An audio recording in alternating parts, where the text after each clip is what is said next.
Hello friends, आप सभी का स्वागत है अपने यूट्यूब चैनल एस फार्मा में। तो आप सभी कैसे हो? आई होप कि आप सभी ठीक ही होंगे। तो आज हम स्टार्ट कर रहे हैं अपना वन शॉट या महामैराथन वाली वीडियो। इस वीडियो में हम लोग कवर करेंगे फार्मास्यूटिकल इन ऑर्गेनिक केमिस्ट्री की यूनिट नंबर 1 से लेके यूनिट नंबर 3 तक जितने भी short and long important question आते हैं। टोटल यहाँ पे आज आपको सॉल्व मिलेंगे, ठीक है। मतलब 7 मार्क्स या 10 मार्क्स के जितने भी क्वेश्चन आज आपको यहाँ मिलने वाले हैं सब सोल्यूशन के साथ मिलेंगे। और यह जितना क्वेश्चन है मोस्ट इंपॉर्टेंट है। अगर आप इतना तैयार कर लेते हो तो आप एग्जाम में 100% क्या है, पास हो जाओगे, ठीक है। अब इसमें देखो, जो हमारा क्वेश्चन नंबर फर्स्ट स्टार्टअप होता है वह है illustrate with the help of principle diagram reaction limit test of arsenic, ठीक है। अब यहाँ पे आपको सारी चीजें किसकी लिखनी है? आर्सेनिक की, ठीक है। अब हम आर्सेनिक स्टार्ट करते हैं कि हमारा लिमिट टेस्ट ऑफ आर्सेनिक क्या होता है, इसका आप प्रिंसिपल बताइएगा, डायग्राम, रिएक्शन वगैरह सारी चीजें बताना है, ठीक है। अब देखो, लिमिट टेस्ट आर्सेनिक का क्या है। जब हम लोग सिलेबस अपना कवर कर रहे थे तभी मैं आपको बताया था कि आर्सेनिक का लिमिट टेस्ट कितना जरूरी है हमारे लिए। यह जो है कई बार रिपीटेड क्वेश्चन है और आप प्रीवियस ईयर क्वेश्चन पेपर जब चेकआउट करोगे तो यह बार बार रिपीटेड क्वेश्चन भी है। तो फ्रेंड्स, वीडियो के स्टार्ट होने से पहले मैं आपसे कुछ नोट्स मतलब पूछना चाहता हूं कि जो आप ये एनालिसिस का एग्जाम दिए उस एग्जाम में से, ठीक है, एनालिसिस का एग्जाम दिए, सुटिक्स का एग्जाम दिए, ठीक है, तो वहां से ये जो इंपॉर्टेंट क्वेश्चन है तो कुछ हमें थोड़ा बहुत मतलब फीडबैक दीजिए कि कितना क्वेश्चन मिला था, क्या कैसे, ये सारी चीजें हमें आप कमेंट बॉक्स में फीडबैक दे सकते हैं, ठीक है। अब देखो, यहाँ पे आर्सेनिक का लिमिट टेस्ट हम लोग स्टार्ट करते हैं। ये जो आर्सेनिक होता है और उसका लिमिट टेस्ट हम लोग कैसे करते हैं, किस लिए करते हैं? This test is perform for the controlling of arsenic impurity in the given solution.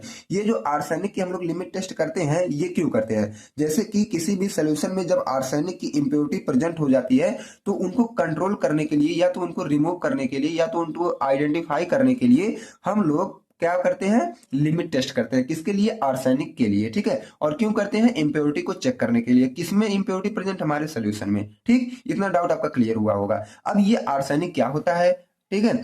Arsenic is white semi metallic powder found in nature. ये क्या है? व्हाइट कलर का और सेमी मेटेलिक पाउडर होता है जो आपके नेचर में पाया जाता है, ठीक है। Some of its component arsenite and arsenate are highly toxic. अब देखो, अगर देखा जाए तो आर्सेनिक में हमारे कुछ कंपोनेंट पाए जाते हैं जैसे कि आर्सेनाइट और आर्सेनेट जो कि हाईली टॉक्सिक या पॉइजनस होते हैं and can cause skin cancer, kidney and liver failure etc। और अगर देखा जाए तो आर्सेनिक से हमें क्या क्या हो सकता है? कैंसर भी हो सकता है, किडनी फेल्यूर भी हो सकता है और लिवर फेल भी यहाँ पे हो सकता है, ठीक है। तो आप सभी को पता हो ही गया होगा कि आर्सेनिक हमारे लिए कितनी खतरनाक हो सकती है। तो इसलिए आर्सेनिक इंप्योरिटी हमें चेक करना बहुत ही इंपॉर्टेंट हो जाता है। इसलिए बार बार यह क्वेश्चन आता है आपके एग्जाम में। अब इसकी प्रिंसिपल की हम बात करें तो यह देखो, प्रिंसिपल मतलब यह किस बेस पे पूरा मतलब डिपेंड होता है। Limit test of arsenic is perform in a special apparatus is called Gutzeit apparatus, ठीक है। यह एक स्पेशल ऑपरेटस में परफॉर्म कराया जाता है जिसका नाम है गजेट ऑपरेटस। यह कभी कभी 2 मार्क्स का क्वेश्चन पूछता है कि हम लोग आर्सेनिक का लिमिट टेस्ट किस स्पेशल ऑपरेटस में परफॉर्म करवाते हैं। तो आप लोग याद कर लीजिए कि गजेट ऑपरेटस में परफॉर्म करवाते हैं। ये 2 मार्क्स आप लोग लिख के आएगा तो आप सीधे सीधा नंबर आप इजी वे में पा जाएंगे, ठीक है। This test is based on the reaction in which arsenic is convert in arsine gas. इस मतलब ये जो लिमिट टेस्ट है इसमें क्या होता है, जो हमारा आर्सेनिक होता है वो आर्सेन गैस में कन्वर्ट होता है on reduction of zinc and hydrochloride acid, ठीक है। वहां पे रिडक्शन होता है किसका? जिंक और हाइड्रोक्लोरिक एसिड का। अब मैं आगे बात करूं तो आगे देखो क्या है, आर्सेनिक में भी प्रेजेंट इन 2 फॉर्म। अगर देखा जाए तो ये जो हमारा आर्सेनिक है यह 2 फॉर्म में प्रेजेंट होता है, ठीक है। In any sample forms as पे ट्रिपल चार्ज और एएस पे यहाँ पे क्या है 5 चार्ज होता है, ठीक है। तो आर्सेनिक हमें देखा जाए तो ये 2 फॉर्म में प्रेजेंट होते हैं। एक फॉर्म हमारा ये होता है और दूसरा फॉर्म हमारा ये होता है। अब इसका क्या है, ये केमिकल रिएक्शन एएस पे 3 प्लस HCl प्लस ZN, जब इसका ऑक्सीडेशन होता है इसके प्रेजेंट में तो हमारा आर्सेनियस एसिड बनता है, ठीक है। और जब ये आर्सेनियस एसिड बनता है तो ये यहाँ वाला जो एक दूसरा फॉर्म था उसमें जब हम HCl के प्रेजेंट में कराते हैं तो हमारा आर्सेनिक एसिड बनता है। तो यही क्या है, ये अभी समरी मतलब छोटा समय दिया हूँ। अब देखो इसमें रिएक्शन कौन सा यूज होता है, इसमें कौन से रिएक्शन मतलब यूज होते हैं, जैसे कि आर्सेनिक एसिड मतलब ये SnCl2 हम यहाँ पे यूज करते हैं जो कि रिड्यूसिंग एजेंट होता है। रिडक्शन यहाँ पे होता है, जब रिडक्शन होता है तो आर्सेनियस एसिड बनता है और उस आर्सेनियस एसिड से, ठीक है, जब हम H2 के साथ रिएक्ट करवाते हैं किसके प्रेजेंट में, Zn और HCl के प्रेजेंट में जब कराते हैं तो वहां पे रिडक्शन होता है, तो हमारा आर्सेन गैस बन के रिमूव हो जाता है और H2 हमारा बाहर निकल जाता है। ठीक, अब now arsine gas move upward, उसके बाद क्या होता है, हमारे जो आर्सेन गैस होती है वो ऊपर की तरफ मतलब मूव कर जाती है, and it comes in contact with mercury chloride paper, और यह जब ऊपर की तरफ जाती है उस गजेट ऑपरेटस में तो वहां पे मर्क्यूरी क्लोराइड पेपर लगा रहता है, उसके कांटेक्ट में आ जाती है, and produce it yellow stain, और वहां पे लगभग येलो स्टेन वो देने लगती है, मतलब पीले कलर का थोड़ा सा वहां पे अपना रंग देने लगेगी। ठीक है, अब देखो इसका क्या है, ये रिएक्शन आर्सेन गैस यहाँ पे है, ठीक है, मर्क्यूरी क्लोराइड पेपर ऊपर लगा है, जब दोनों आपस में रिएक्ट करेंगे तो मर्क्यूरिक आर्सेनिक डाइहाइड्राइड बनेगा। ठीक है, और HCl 2 मोल हमारा HCl का बन के निकल जाएगा, और ये जो है यहीं पे आपको येलो स्टेन देखने को मिलेगा। अब मैं आगे आपको इमेज के हेल्प से बताऊं तो ये गजेट टेस्ट है, ये बेसिकली हमारा क्या होता है और ये क्यों किया जाता है। Gutzeit test check if arsenic is present in a sample, Gutzeit test हम लोग इसलिए करते हैं कि कोई किसी भी सैंपल में आर्सेनिक प्रेजेंट है कि नहीं। अब ये गजेट ऑपरेटस क्या होता है, कभी कभी 2 मार्क्स में दोनों में डिफरेंट पूछता है कि गजेट टेस्ट और गजेट ऑपरेटस क्या होता है। अब देखो ये जो गजेट ऑपरेटस होता है, Gutzeit apparatus is a device used to detect arsenic in sample, ये एक ऐसा डिवाइस होता है जो कि हमारे सैंपल में कितना ज्यादा आर्सेनिक प्रेजेंट है उसको आइडेंटिफाई करता है। ठीक है, अब देखो यहाँ पे इसका शेप वगैरह है, ऊपर आपको प्लग दिख रहा होगा, ठीक है, ये प्लग है, इसको चिमटी जिसे बोल सकते हो, इसको चिमटी, और बाकी ये यहाँ पे आपका बॉटल दिख रहा होगा। अब इसका क्या है, आप लोग मेन फोकस करो इसके नेम पे। ठीक है, यहाँ आप ऊपर प्लग करोगे और ये जो यहाँ से लेके यहाँ तक की हाइट है, ये हाइट है 200 mm की। ठीक है, और यहाँ पे आपको ये जो कॉर्क दिख रहा होगा, ये कॉर्क है आपका, और ये 120 ml का पूरा ये बॉटल है। ठीक है, अब यहाँ पे देखो इस जो आया यहाँ से हमारा ट्यूब आई, इसमें थोड़े से होल होते हैं, ठीक है, बहुत ही छोटे होल होते हैं, और नीचे हम लोग वाटर पुट किए होते हैं। उसके बाद इसमें ग्रेनुलेटेड जिंक भी होता है, SaNCl2 प्लस HCl दोनों साथ में होते हैं, और इसका इंटरनल डायमीटर होता है 6.5 mm, और यहाँ पे हम लोग मर्क्यूरी क्लोराइड पेपर लगा देते हैं, मतलब HgCl2 वाला पेपर यहीं लगाते हैं, और यहीं पे हमें क्या है, पीला कलर वाला स्टेन दिखता है। ठीक है, अब इसमें हमारा क्या होता है कि ASH3, मतलब यहाँ पे आप लोगों ने देखा था ये वाला, जब हमारा आर्सेन गैस जाता है ऊपर मर्क्यूरी क्लोराइड पेपर से टकराता है तो वहीं पे मर्क्यूरी आर्सेनिक डाइहाइड्रेट बनता है। ठीक है, और जो हमारा येलो स्टेन यहीं पे देता है, यहीं पे जो येलो स्टेन आपको मिलता है वो यहीं पे मिलता है, और वो बन के कहाँ जाते हैं, हमारे यहीं से बन के जाते हैं और इस होल के अंदर से एंट्री करते हैं, ऊपर जाके येलो वाले सॉरी फ्रेंड्स, ये मर्क्यूरी क्लोराइड पेपर से टकराते हैं और येलो स्टेन दे देते हैं। जब येलो स्टेन देते हैं तो ऐसा पता चल जाता है कि इसमें हमारा क्या इम्प्योरिटी प्रेजेंट है आर्सेन की। ठीक है, अब इसमें कौन कौन से पार्ट इन्वॉल्व होते हैं, जैसे कि glass tube, zinc metal, acid, mercury chloride paper और रबर स्टॉपर, ये सारी चीजें इसमें इन्वॉल्व होती हैं, इसमें हमारे लिमिट वो गजेट टेस्ट में। ठीक है, अब इसका प्रोसीजर, जैसे आप इसे करेंगे कैसे, ठीक है, प्रोसीजर हमें देखो क्या करना है, add 1-2 ml acid to glass tube, किसी भी ग्लास ट्यूब में 1 से 2 ml आपको एसिड ऐड कर देना है। उसके बाद add 0.5 to 1 gram zinc metal, अब क्या करना है, लगभग 0.5 से 1 ग्राम जिंक मेटल आपको उसी में ऐड कर देना है। उसके बाद ऐड 1 to 2 ml सैंपल, अब देखो उसी में क्या करना है, 1 या 2 ml तक उसमें आपको सैंपल भी रख देना है। चौथे में क्या करना है, अटैच मर्क्यूरी क्लोराइड पेपर, उसके बाद क्या है, मर्क्यूरी क्लोराइड पेपर से अटैच आपको करवा देना उसे।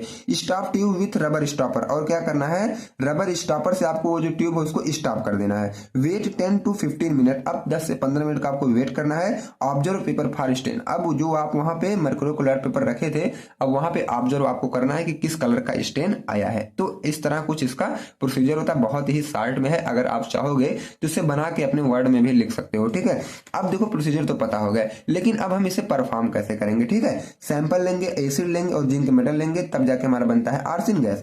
उसके बाद आर्सेन गैस क्या है, मर्क्यूरी क्लोराइड पेपर तक जाता है। उसके बाद जब वह पेपर तक जाता है तो stain forms if arsine is present, वहां पे जब स्टेन बनता है, कब बनेगा, जब आर्सेनिक प्रेजेंट रहेगा तो वहां पे स्टेन, येलो कलर का स्टेन बनेगा, तो वहीं पे हमें पता चल जाता है कि हमारे सोल्यूशन में आर्सेनिक का अमाउंट प्रेजेंट है कि नहीं। अब देखो रिजल्ट की बात करें, रिजल्ट हमें क्या मिला, no stains form if arsenic is not present, अगर आर्सेनिक नहीं प्रेजेंट है तो वहां पे कोई भी स्टेन्स आपको नहीं दिखेगा। Stains are present then arsenic is present, अगर स्टेन्स उसमें आ रहे हैं, येलो कलर के स्टेन आ रहे हैं, तो हमारे सैंपल में आर्सेन भी प्रेजेंट है, आर्सेनिक भी प्रेजेंट है। ठीक फ्रेंड, तो यहाँ तक हमारा था ये आर्सेनिक वाला मैटर। तो आई होप कि आर्सेनिक वाला आप सभी को समझ में आया होगा। अब हम बात करते हैं discuss electrolyte used for replacement therapy. अब देखो रिप्लेसमेंट थेरेपी में हम लोग कौन कौन से इलेक्ट्रोलाइट का यूज करते हैं। तो सबसे पहले मैं बात करूं कि ये इलेक्ट्रोलाइट क्या होता है। सबसे पहले मैं आपको बताऊं कि इलेक्ट्रोलाइट, अब देखो electrolytes are mineral in our blood and other body fluids. ये क्या होते हैं, एक मिनरल की तरह होते हैं जो कि हमारे ब्लड्स में और भी हमारे बॉडी के अंदर फ्लूइड है वहां पे ये पाए जाते हैं। दैट कैरी इलेक्ट्रिकल चार्ज, और ये अपने साथ क्या करते हैं, इलेक्ट्रिकल चार्ज को कैरी करते हैं। कैरी मतलब अपने साथ इधर उधर ढोने का काम करते हैं। This is known as electrolyte. और अगर देखा जाए ओवरऑल टोटल प्रोसेस को हम क्या बोलते हैं, इलेक्ट्रोलाइट। एग्जाम्पल की बात अगर हम करें इलेक्ट्रोलाइट की, तो जैसे Na+K+Ca+, ठीक है, मतलब क्या है यहाँ पे सोडियम हो गया, पोटेशियम हो गया, कैल्शियम हो गया, ये सब क्या है हमारे इलेक्ट्रोलाइट के कुछ एग्जाम्पल हैं। अब इलेक्ट्रोलाइट रिप्लेसमेंट थेरेपी आपकी इसी क्वेश्चन में पूछा गया है कि रिप्लेसमेंट थेरेपी आप बताओ इलेक्ट्रोलाइट का। अब देखो इलेक्ट्रोलाइट में आपको सभी को क्लियर हो गया कि इलेक्ट्रोलाइट क्या होता है। रिप्लेसमेंट थेरेपी मतलब ये होता है कि किसी चीज को रिप्लेस करके दूसरी चीज को वहां एडजस्ट करोगे, या तो कोई भी चीज अगर यहाँ से चली गई है तो हम उसकी पूर्ति कैसे करेंगे, ठीक है, बाहर से कुछ देंगे रिप्लेस कर देंगे उसे, यही तो होता है रिप्लेसमेंट थेरेपी। तो हमारे बॉडी से जब इलेक्ट्रोलाइट निकल जाती है किसी मतलब बीमारी के जैसे पलटी वगैरह आती है ना, तो उस समय क्या होता है, इलेक्ट्रोलाइट हमारे बॉडी के अंदर से निकल जाती है। तो उस इलेक्ट्रोलाइट को हम रिकवर कैसे करते हैं, यही हमें देखना होता है इलेक्ट्रोलाइट रिप्लेसमेंट थेरेपी में। अब देखो replacement therapy also known as substitution therapy and it is a chemical process. इसको क्या है हम लोग सब्स्टिट्यूशन थेरेपी के नाम से भी जानते हैं, और यह क्या है, एक केमिकल प्रोसेस है। अब सब्स्टिट्यूशन थेरेपी आप क्यों कर रहे हो, इसलिए कर रहे हो कि मान लो यहाँ की इलेक्ट्रोलाइट अगर निकल गई, बाहर चली गई, तो ऐसा तो है नहीं कि यहाँ पे कोई इलेक्ट्रोलाइट नहीं आएगा, फिर हम रिप्लेस करेंगे इसको, दूसरा कोई आएगा यहाँ पे, ठीक है, इसीलिए इसको क्या है सब्स्टिट्यूशन थेरेपी भी कहा जाता है। और यह एक केमिकल प्रोसेस होता है हमारे बॉडी के अंदर। अब हम सेकंड पॉइंट इसमें बात करें तो replacement therapy is given in the condition like severe vomiting, prolong diarrhoea Etsy, ठीक है। अब देखो जैसे रिप्लेसमेंट थेरेपी अगर आपको करनी है तो आप कब करोगे, जैसे किसी पेशेंट के अंदर जब बहुत समय से क्या वोमिटिंग चल रही हो, मतलब वह लगातार पलटी कर रहा हो, ठीक है, या तो लंबे समय से उसके डायरिया हुई होगी, तो उस समय क्या होता है हमारे बॉडी के अंदर से इलेक्ट्रोलाइट का लॉस हो जाता है। जब इलेक्ट्रोलाइट का लॉस हो जाता है तब हम लोग बाहर से इलेक्ट्रोलाइट देते हैं, तो वही क्या हुआ है, रिप्लेस करते हैं हम लोग इलेक्ट्रोलाइट को, ठीक है। In that condition electrolyte is administered externally which is called replacement therapy. तो इस कंडीशन में हम लोग क्या करते हैं, इलेक्ट्रोलाइट को एक्सटर्नली मतलब बाहर से एडमिनिस्टर्ड करवाते हैं पेशेंट के अंदर, तो उसी कंडीशन को हम लोग क्या बोलते हैं, रिप्लेसमेंट थेरेपी। अब हम बात करें नेक्स्ट का, तो the basic objective of replacement therapy is to restore and maintaining composition of body fluids। अब देखा जाए तो बेसिक ऑब्जेक्टिव क्या है, जैसे हम ये सारी चीजें कर रहे हैं तो क्यों कर रहे हैं, इसका कुछ मुख्य उद्देश्य तो होगा। तो इसका जो मेन एम है या मुख्य उद्देश्य है, ये हमारे बॉडी के अंदर जो इलेक्ट्रोलाइट गायब हुए हैं उनको मेंटेन या रीस्टोर करने का काम हमारा करता है, ठीक है। अब हम नेक्स्ट की बात करें तो आगे हमारा आता है जनरली, नेक्स्ट पॉइंट है generally there are 3 types of solution used in replacement therapy. 3 type के सोल्यूशन ऐसे होते हैं जो कि रिप्लेसमेंट थेरेपी में यूज किए जाते हैं। पहला आपका है सोडियम पोटेशियम रिप्लेसमेंट, दूसरा पैरेंटल Mg++ एडमिनिस्ट्रेशन, और कैल्शियम रिप्लेसमेंट। अब हम एक एक को डीप में देखेंगे क्योंकि क्वेश्चन जो ये लॉन्ग में पूछता है। सोडियम पोटेशियम रिप्लेसमेंट थेरेपी हमारी ये होती है, Sodium replacement is based on electrolyte replacement as it contain unique combination of ingredients that could restore the loss of sodium, ठीक है। अब देखो ड्यूरिंग एन एक्सरसाइज प्रोसेस और एनी अदर कंडीशन, सोडियम नाम से पता चल रहा है कि जब हमारे बॉडी के अंदर से सोडियम आयन की क्या है मतलब सोडियम आयन निकल जाएगा, तो जब हम किसी एक स्पेसिफिक इलेक्ट्रोलाइट की अमाउंट हमारे बॉडी में बढ़ाना होता है तो हम सोडियम पोटेशियम रिप्लेसमेंट थेरेपी का यूज करते हैं। तो उस दौरान क्या होता है, सोडियम की अमाउंट हमारे पूरे बॉडी में बढ़ जाती है, और ये किसके हेल्प से बढ़ती है, सोडियम पोटेशियम रिप्लेसमेंट के हेल्प से बढ़ती है। अब इसमें देखो कुछ एग्जाम्पल, कॉमन एग्जाम्पल है सोडियम क्लोराइड के, जैसे कि सोडियम क्लोराइड का इंजेक्शन अगर आप दोगे तो यहाँ पे Na+ आयन जो हमारे बॉडी में बढ़ सकता है। सोडियम क्लोराइड और डेक्सट्रोज इंजेक्शन में दोगे तब भी हो जाएगा। सोडियम क्लोराइड टैबलेट अगर आप खिलाओगे तब भी ये सोडियम पोटेशियम रिप्लेसमेंट, ये सब इसके एग्जांपल हैं, और सोडियम आयन वहां पे बढ़ सकता है जब आप सारी चीजें एक पेशेंट के अंदर करेंगे तो। अब पैरेंटल Mg++ एडमिनिस्ट्रेशन क्या होता है, parenteral magnesium administration involve injecting magnesium directly into the blood stream. अब ब्लड स्ट्रीम में डायरेक्ट हम लोग क्या करेंगे, मैग्नीशियम डायरेक्ट जैसे इंजेक्शन की हेल्प से ब्लड स्ट्रीम में डायरेक्ट मैग्नीशियम इंटर्ड कर देंगे, मतलब एडमिनिस्टर्ड कर देंगे। Here magnesium is administered directly veins. तो क्या हुआ, यहाँ पे मैग्नीशियम जो होता है डायरेक्ट वीन्स में एडमिनिस्टर्ड किया जाता है। एग्जांपल की बात करूं मैं तो मैग्नीशियम सल्फेट IV इन्फ्यूजन, जो मैग्नीशियम सल्फेट आता है वो IV इन्फ्यूजन आता है, इंट्रावेनस इन्फ्यूजन आता है, तो इसीलिए क्या बोला जाता है, इसको डायरेक्ट ब्लड स्ट्रीम में हम लोग एडमिनिस्टर्ड कर सकते हैं, किसके हेल्प से, अपने वीन्स की हेल्प से, ओके। अब एक हमारा बच रहा है कैल्शियम रिप्लेसमेंट। अब हम देखते हैं कि कैल्शियम रिप्लेसमेंट में क्या होता है। Calcium replacement is a medical treatment that involves administering calcium supplement to correct calcium deficiency. अब अगर किसी को कैल्शियम की डिफिशियंसी हो जाती है तो अगर हमें उसे क्योर करना होता है तो हम क्या करते हैं, कैल्शियम बाहर से उस पेशेंट के अंदर एडमिनिस्टर्ड करवाते हैं, तब जाके वह ठीक हो पाता है। ठीक है, और जो हम बाहर से एडमिनिस्टर करवाते हैं वह कैल्शियम कार्बोनेट का टैबलेट होता है जिसको आप ओरली दे सकते हो। ठीक है, तो यह होता है आपका कैल्शियम रिप्लेसमेंट थेरेपी। अब हमारा नेक्स्ट क्वेश्चन क्या आता है, देखो डिफाइन इलेक्ट्रोलाइट। बट यहाँ पे क्या है, इलेक्ट्रोलाइट अब आप सभी लोग समझ चुके होंगे, लेकिन यहाँ पे हमें क्या करना है, right composition of important physiological ion. जो अलग अलग इंपॉर्टेंट फिजियोलॉजिकल आयन होते हैं उनके आपको बताना है composition. Describe the function of sodium potassium and calcium as a major electrolyte.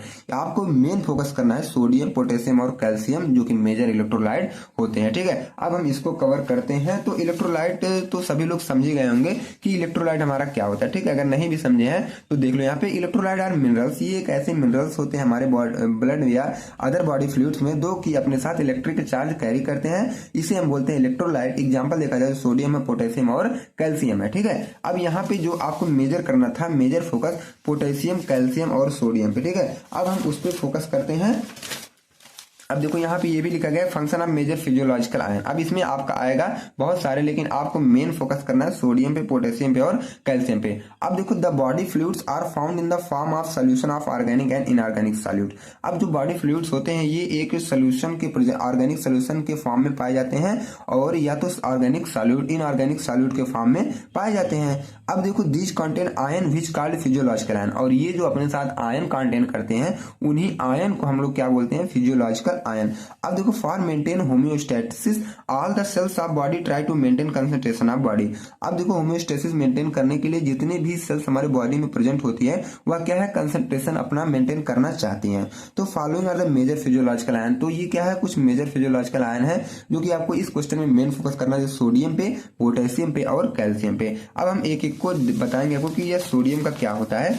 यहाँ पे देखो सोडियम लिखा गया है, sodium electrolyte that contain sodium. ठीक है, यहाँ पे देखो दो बार हो गया है, एक बार छोड़ दो। ठीक है, सोडियम इलेक्ट्रोलाइट दैट कंटेन मतलब Na प्लस सोडियम आयन यहाँ पे रहेगा। ठीक है, it's contain commonly found in, अगर देखा जाए या कहाँ पे प्रेजेंट होता है, कहाँ से मिलता है हमें, टेबल साल्ट। टेबल साल्ट जो आता है ये सोडियम क्लोराइड और NaCl का कॉम्बिनेशन होता है जिसे हम टेबल साल्ट बोलते हैं। और सोडियम हाइड्रोक्साइड मतलब NaOH होता है जहां से हमें सोडियम मिल सकता है, मतलब वो अपने साथ कंटेन करते हैं। It is completely absorb through intestine and urinary track. यह कहां से एब्जॉर्ब किया जाता है, इंटेस्टाइन से और यूरिनरी ट्रैक से। अब डेली रिक्वायरमेंट, ये हमें डेली का डेली कितना चाहिए, डेली रिक्वायरमेंट ऑफ Na मतलब sodium by an adult is about 2 से 5 ग्राम पर डे। अगर आप एक एडल्ट हो तो लगभग आपको 2 से 2.5 ग्राम पर डे ये सोडियम लेना चाहिए। अब ये मिलेगा हमें कहां से, डाइटरी सोर्स क्या है, साल्ट खाओ, चीज खाओ, फिशेज खाओ, और भी चीजें होती हैं, लेकिन ये तीन मोस्ट इंपॉर्टेंट जहां से आपको सोडियम मिल सकता है। अब इसका फंक्शन की बात करूं मैं तो sodium ion maintain osmotic pressure of body fluid. Body fluid का ओस्मोटिक प्रेशर को हमारा सोडियम आयन ही मेंटेन करता है। अब सेकंड की बात हम करें तो मेंटेन एसिड बेस बैलेंस, और ये क्या करता है, एसिड बेस बैलेंस को मेंटेन करता है। थर्ड की बात करें तो it maintain the blood pressure level, यह क्या है, ब्लड प्रेशर लेवल को भी मेंटेन करता है। अब heart normal functioning is maintain by sodium ion. और देखो हार्ट का जो नॉर्मल फंक्शनिंग होता है या किसके द्वारा मेंटेन किया जाता है, सोडियम आयन के द्वारा ही मेंटेन किया जाता है। ठीक है, आपका एक कवर हो गया। अब सेकंड हमारा था क्या, पोटेशियम था ना। अब हम पोटेशियम की बात करें तो पोटेशियम हमारा क्या होता है। अब आप लोग पोटेशियम देख लो, यहाँ पे हमारा आता है पोटेशियम। ठीक है, अब यहाँ पे potassium basically potassium is a major intracellular cation. ये क्या होते हैं, इंट्रासेलुलर कैटायन होते हैं। ठीक है, मतलब एक होता है हमारा एक्स्ट्रा, एक होता है इंट्रासेलुलर। तो एक्स्ट्रा मतलब सेल के बाहर वाला और इंट्रा मतलब सेल के अंदर वाला। तो पोटेशियम हमारा जो है वह सेल के अंदर वाला होगा, but it is also found as extra cellular electrolyte. लेकिन यह भले ही इंट्रासेलुलर कैटायन होता है लेकिन यह कहाँ पाया जाता है, एक्स्ट्रा सेलुलर इलेक्ट्रोलाइट में। It is intracellular concentration is 23 times higher than that of extra cellular concentration. अब देखो ये लगभग 23 गुना ज्यादा होता है एक्स्ट्रा सेलुलर कंसंट्रेशन से, अगर इंट्रा सेलुलर कंसंट्रेशन दोनों में कंपेयर किया जाए तो कितना, 23 गुना ज्यादा होता है। अब इसकी डेली रिक्वायरमेंट की बात करें, लगभग 3.5 ग्राम पर डे आपको ये खाना चाहिए। और ये मिलेंगे कहाँ से, बनाना से, ऑरेंज से और एप्रिकॉट से। ठीक है, अब इसके हम फंक्शन की बात करें तो फंक्शन हमारा बेसिकली कुछ नहीं है। तो पोटेशियम आल्सो हेल्प्स मसल्स, ठीक है, to control and support normal blood pressure. ये क्या करते हैं, मसल्स के ग्रोथ में हेल्प करते हैं, कंट्रोल में हेल्प करते हैं, उसे सपोर्ट भी करते हैं और नॉर्मल ब्लड प्रेशर को भी ये मेंटेन करने का काम करते हैं। Its main role in the body is to help maintain normal level of fluid inside the cell. इसका मेन रोल जो होता है, जो हमारे सेल के अंदर फ्लूइड भरे होते हैं उनको मेंटेन करने में, नॉर्मल रखने में ये हमारे हेल्प करते हैं। ठीक है, अब उसके बाद जो हमारा था सेकंड वाला वो था कैल्शियम वाला। अब देखो this ion take by mouth, पहली बात तो ये जो आयन है इसको हम लोग माउथ के हेल्प से लेते हैं और ये कैल्शियम सप्लीमेंट भी इसे आप बोल सकते हो। इसका सोर्स जो होता है वो लीफी ग्रीन वेजिटेबल से और डेयरी प्रोडक्ट से ले सकते हो। सप्लीमेंट क्या है, कैल्शियम ग्लूकोनोट टैबलेट या तो इंजेक्शन इसका आप लगवा सकते हो। अब इसके फंक्शन की बात करें तो regulate muscles and nerve function, maintain healthy bones and teeth, support heart function. मतलब क्या है, मसल और नर्व फंक्शन को ये रेगुलेट करेगा और जो आपकी बोन्स है और टीथ है उसको हेल्दी बनाने में ये हेल्प करता है और आपके हार्ट फंक्शन को ये थोड़ा सा सपोर्ट करेगा। ठीक है, तो यहां तक आई होप आप सभी का क्लियर हुआ होगा। अब हम नेक्स्ट क्वेश्चन की बात करें तो यहाँ पे देखो सब क्लियर हो गया ना आपका। अब देखो हम क्वेश्चन नंबर 4 जो आपका आता है, outline anti caries agent, explain the role of fluoride in dental caries. अब हम इसे कवर कर लेते हैं। एंटी कैरीज एजेंट, अब अगर देखा जाए तो ये जो एंटी कैरीज एजेंट होते हैं बेसिकली ये हमारे दांतों के हेल्थ को मेंटेन करने में हेल्प करते हैं। जैसे जब हमारा दांत क्या होता है, जैसे कुछ का पीलापन पड़ जाता है, कुछ का सड़ने लगता है ना, तो उसमें हमारे एंटी कैरीज एजेंट जो भी होते हैं वो हेल्प करते हैं। These are those agent which are use in the treatment of dental caries या टूथ डीके। जब हमारा डेंटल कैरीज किसी भी वजह से डेंटल कैरीज हो रहा है या तो टूथ का जो है वह डीके हो रहा है, तो हम लोग क्या करेंगे, एंटी कैरीज एजेंट का यूज करेंगे। इट इज डेंटल प्रॉब्लम, और देखा जाए तो यह डेंटल प्रॉब्लम है which is caged bye acid produce by the action of micro organism on carbohydrates.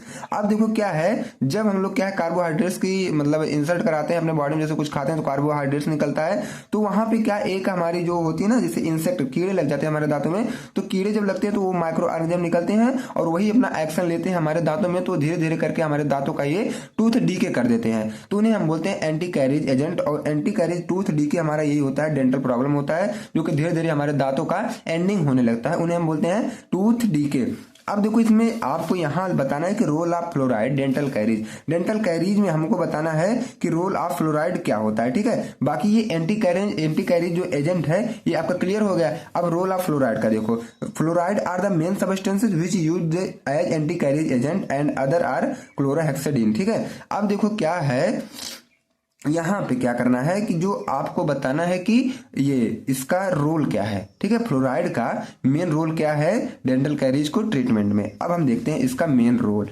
Fluoride is generally added in dentifrices to prevent dental caries. Fluoride को हम लोग डेंटिफ्राइसेस में ऐड करते हैं, किसके लिए, डेंटल कैरीज को प्रिवेंट करने के लिए। Outstanding result are obtain when trace amount of fluoride salts are applied topically to the teeth. अब देखो यहाँ पे क्या करना है, outstanding result are obtain when trace amount of fluoride salts are applied topically on the teeth. इसको क्या करेंगे हम लोग, थोड़ा सा लेके अपने दांतों के ऊपर से धीरे धीरे अप्लाई करेंगे। उसके बाद in human body fluoride ion is present trace amount and obtain from food and water.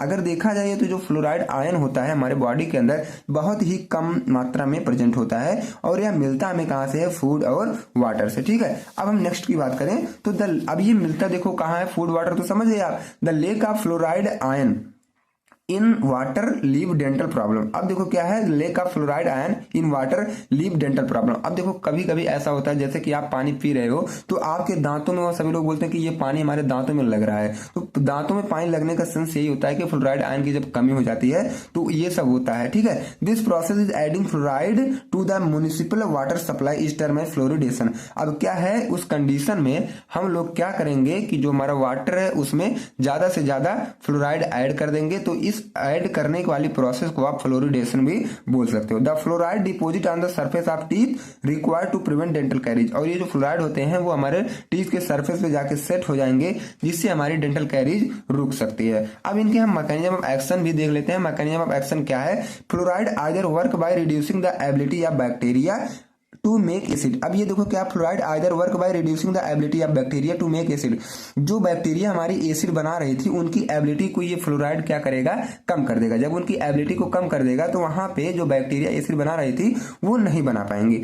The fluoride ion, ठीक है, is known to replace the hydroxy ion in hydroxyl apatite. ठीक है, ये क्या करेंगे, हाइड्रोक्सिल एपेटाइट में से मतलब हाइड्रोक्सी आयन को ये रिमूव कर देंगे, रिप्लेस कर देंगे। Which is main crystalline structure of enamel, और इसका मेन स्ट्रक्चर होता है कहां पे, इनेमल में। अब देखो the replace crystal is known as, यहां पे लिखा गया है इल्यूरोप्टाइड, ठीक है, which is more resistant to acid produce by plaque bacteria. अब देखो क्या है, यहाँ पे जो ये बैक्टीरिया जो प्लेग बनाता है बैक्टीरिया को, जैसे ही तो प्लेग बना, जैसे कोई मान लो टीथ है, टीथ पे प्लेग कब बनेगा, बैक्टीरिया या माइक्रो ऑर्गेनिज्म के हेल्प से तो ही बनेगा। प्लेग मतलब होता है जैसे दांतों का पीलापन पड़ जाना, खराब हो जाना, बैक्टीरिया का अटैक करना, ये सारी चीजें होती है प्लेग का। ठीक है, अब यहाँ पे देखो कुछ आपको केमिकल रिएक्शन दिख रहा होगा, C810PO4 OH का होल ट्वाइस, उसके बाद +2F, ठीक है, ये क्या है, 2 मैंने लिखा है इसको, मतलब केमिकल रिएक्शन को बैलेंस करने के लिए। उसके बाद क्या है यहाँ पे, C810 है, उधर PO4 6F2 +2OH single minus. ठीक है, ये यहाँ पे हमारा जो था पूरा ये वाला question, explain the role of fluoride in dental caries, ये कवर हुआ। ठीक है, अब हम इसके बाद कवर करेंगे अपना define limit test, list out the various limit test you have studied, discuss in detail limit test of sulphate. Okay, अब इसका हम सोल्यूशन देखते हैं। अब यहाँ पे आपको सबसे पहले बताना है कि लिमिट टेस्ट क्या होता है, देन उसके बाद सल्फेट का आपको बताना है। तो सबसे पहले हम बात करेंगे कि लिमिट टेस्ट क्या होता है। लिमिट मींस यह होता है a volume or amount that be present in a substance, किसी भी सबस्टेंस में कितना ज्यादा वॉल्यूम या अमाउंट प्रेजेंट है उसे हम बोलते हैं लिमिट, मतलब कितनी लिमिट में कोई भी चीज प्रेजेंट है। टेस्ट मींस क्या होता है, जब उसी का आप एग्जामिन करो, इन्वेस्टिगेट करो।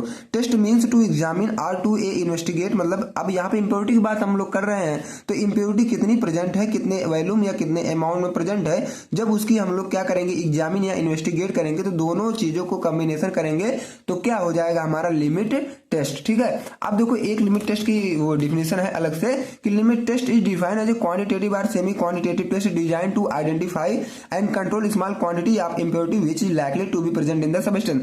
किसी भी सबस्टेंस में जो थोड़ी बहुत इंप्योरिटी प्रेजेंट हो जाती है, मतलब क्वांटिटेटिव या सेमी क्वांटिटेटिव टेस्ट करके हम लोग वहां पे आइडेंटिफाई करते हैं, ठीक है, या तो उसे कंट्रोल करते हैं, क्या, किसको, इंप्योरिटी को। ठीक है, तो वो हम बोलते हैं अपने लिमिट टेस्ट के अंदर। अब हम देखना है मेन जो आपको फोकस करना है वो सल्फेट के लिमिट टेस्ट के ऊपर आपको फोकस करना है। अब देखो these limit test is perform for control the impurity of sulphate in pharmaceutical substance. अब देखो फार्मास्यूटिकल सबस्टेंस में सल्फेट की इंप्योरिटी कितनी प्रेजेंट है, जब उसे आपको चेक करना हो तो लिमिट टेस्ट फॉर सल्फेट तुरंत वहां पे आप लोग अप्लाई कर दीजिएगा। ठीक है, अब देखो उसके बाद प्रिंसिपल इसका क्या होता है, limit test for SO4 is based on the, अब देखो SO4 मीन्स होता है सल्फेट, ये जो है बेस्ड करता है किसी एक केमिकल रिएक्शन पर, और वह केमिकल रिएक्शन हमारी होती है BaCl2 और SO4 के साथ, दोनों क्या करेंगे आपस में केमिकल रिएक्ट करेंगे और किसके प्रेजेंस में, डाइल्यूट HCl सोल्यूशन के प्रेजेंट में। ठीक है, यह इसका छोटा सा प्रिंसिपल है। अगर यह नहीं याद हो रहा है तो आप इसको लिख दो, limit test for sulphate is based on comparison method between test and standard solution. दोनों को यह क्या है, ये कंपेरिजन मेथड पर पूरा बेस्ड करता है। ठीक है, और कंपेरिजन आप किससे करोगे, टेस्ट सोल्यूशन से और स्टैंडर्ड सोल्यूशन से। जब दोनों से आप कंपैरिजन करोगे तब भी क्या ये इसका प्रिंसिपल बन जाएगा। लेकिन ये कब लिखना है, जब आपको सब चीजें भूल गए हो, कुछ नहीं याद आ रहा है, तब आप इसे लिखेगा। ठीक है, ये प्लस पॉइंट या बोनस पॉइंट आपके लिए है। ठीक है, अब हम इसके रिएक्शन की बात करते हैं, इसमें रिएक्शन कौन कौन से इन्वॉल्व हुए हैं। इसके पहले मैं बता दिया ना प्रिंसिपल में कि SO4 + BaCl2 जब डाइल्यूट HCl के प्रेजेंट में ये रिएक्शन करेंगे, और ये जो डाइल्यूट HCl है ये हमारे मीडियम को पूरा एसिडिक बना देता है। अब ये जब रिएक्शन करेंगे तो BaSO4 मिलेगा और Cl2 हमारा जो क्लोराइड आयन भी मिलेगा। अब यही जो आप ऊपर रिएक्शन लिखोगे, जब इसे थ्योरी में कन्वर्ट करके आपको लिखना हो तो क्या लिखोगे, in the limit test of sulphate when soluble sulphate react with BaCl2 in the presence of dilute HCl with barium sulphate is form. अब देखो यहाँ पे क्या है, सीधे वही लिखा गया है कि जब सल्फेट हमारा BaCl2 के साथ, ठीक है, वो रिएक्शन करता है, सॉल्युबल सल्फेट जब रिएक्ट करता है हमारे BaCl2 के साथ किसके प्रेजेंट में, डाइल्यूट HCl के प्रेजेंट में, तो हमारा बेरियम सल्फेट बनता है वहां पे। ठीक है, उसके बाद देखो क्या है, प्रोसीजर और टेस्ट देख लो। ये थ्योरी तो आपको पता होगी ना, मेक आवर सोल्यूशन टर्बिड, जब ये बनेगा तो यह भी ध्यान दो कि आपका सोल्यूशन जो है वो टर्बिड बना देता है ये। अब प्रोसीजर और स्टैंडर्ड की बात करें हम, तो एक तरफ आपको टेस्ट लेना है, एक तरफ स्टैंडर्ड लेना है। अब टेस्ट में आपको क्या करना है, weigh 1 gram of unknown sample in 25 ml water. अब 1 ग्राम अननोन सैंपल आपको लेना है 25 ml वाटर में। और स्टैंडर्ड में क्या है, वेट 1 ग्राम ऑफ 0.1089% WV आप स्टैंडर्ड सोल्यूशन आप सल्फेट। यहाँ पे आपको वो सोल्यूशन लेना है सल्फेट का जो आपको पता रहे, और यह हमें पता है कि 1 ग्राम लेना है 0.1089% आप WV का स्टैंडर्ड सोल्यूशन ही लेना है। अब दोनों हो गया। Added few drops of HCl to make acidic medium enhance the ionisation.